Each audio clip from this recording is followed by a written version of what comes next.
May 6th, 2010, 2:42 p.m.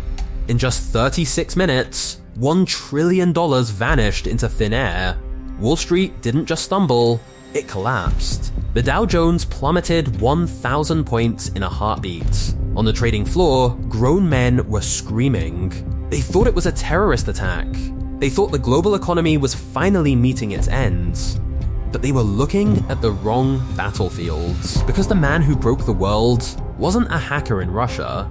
He wasn't a corrupt billionaire in New York.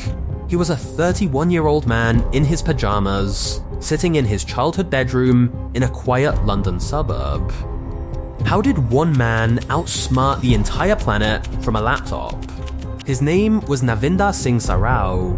To his neighbors, he was just Nav, a quiet guy who still lived with his parents. He didn't work for Goldman Sachs. He didn't have a team of elite traders or a supercomputer in a cooled server room. He had a standard PC and a piece of custom code. While the world's most powerful banks were burning, Navinder was calm. He wasn't even sweating. To him, this wasn't a financial crisis. It was a game he called Spoofing.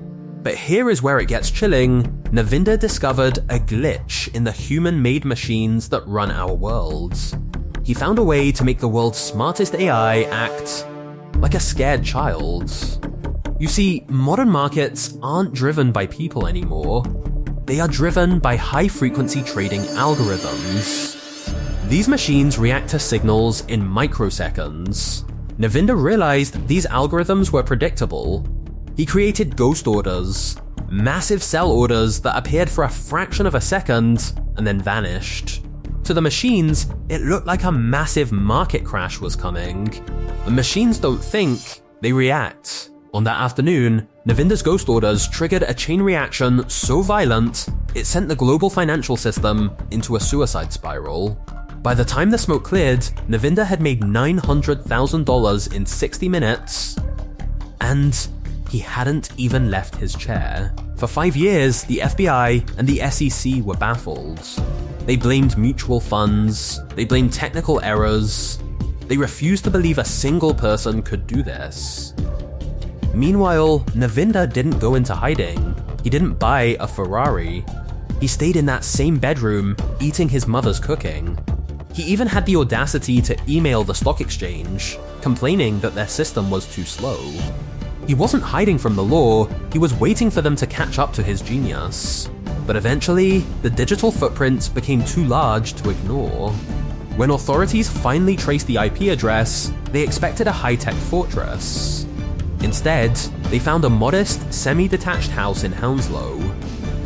When they knocked on the door, they didn't find a criminal mastermind in a suit.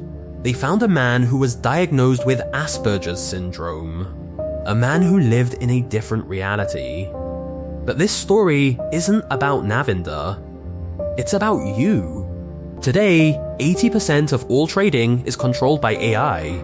These systems are faster than human thought. Navinder proved that these invincible machines are fragile. If one man could cause this level of chaos in 2010, imagine what a rogue AI could do to your retirement fund today. Navinder was eventually extradited to the US, facing centuries in prison. But the court saw the truth, he wasn't malicious. He was a gamer who played the biggest game on Earth. He was sentenced to home confinement, but the warning remains. Our wealth is no longer stored in gold or vaults. It's just digital information moving across a fragile network. One software error, one manipulation, one ghost in the machine, and everything you own can vanish before you even refresh your screen. Next time the market drops, don't just look at the news. Ask yourself, is it the economy? Or is there another ghost inside the machine? If you want to uncover more hidden financial mysteries, subscribe to Financial Mystery, because the world is more connected and more fragile than you think. Thanks for watching.